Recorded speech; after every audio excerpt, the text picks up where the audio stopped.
How to Train Your Dragon is one of the best live action remakes I've ever seen, so let's talk about it. And bro, I needed this because sitting through Lilo and Stitch for 4 times in 9 hours, I was left with dwindling hope for these live action remakes. But consider the fire officially restarted because I thought this movie was great. Let's start with the question on everyone's minds because we all know you want to know, is it as good as the original? And the simple answer is, yeah, in a good chunk of ways, it actually is. The original How to Train Your Dragon movie was brilliant, so in my eyes, they didn't need to touch this, and thankfully they didn't. But you know what? They did what I think more of these live action remakes need to do, and that's add to and extend scenes from the original movie. For example, you know in the animated movie when the Vikings try and find the nest for the first time, and you just see silhouettes of a fight through fog? Well, here you actually get 30 seconds of dragon action. It doesn't just cut to the next scene. Likewise, they lean a lot more into themes of parental pressure, influence, judgment. You get a bunch of scenes with Snotlout and his dad, for example. These additions and very, very minor tweaks only enhanced my enjoyment of the movie for me. The rest of the movie is a fairly similar retelling of the animated version in live action format,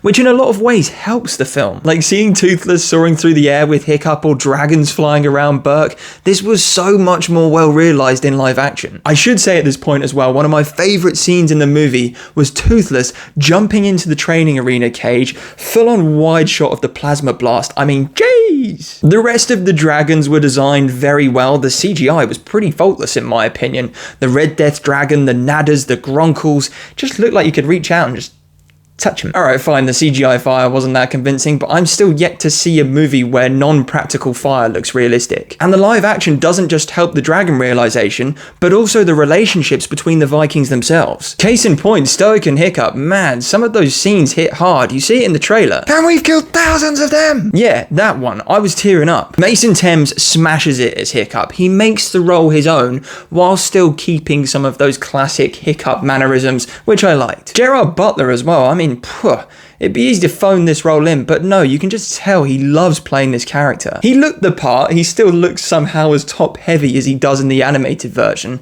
but oh my gosh, his emotional scenes.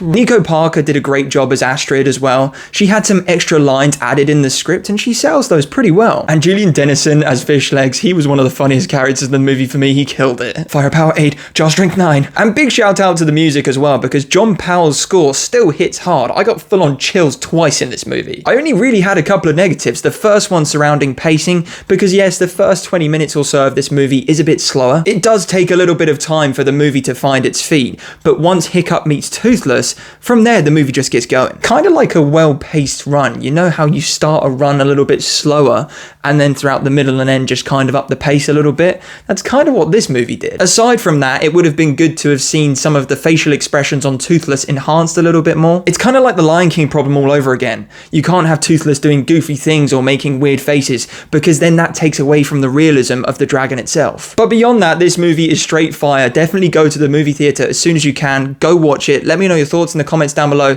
Thanks very much for watching, and I'll see you next time.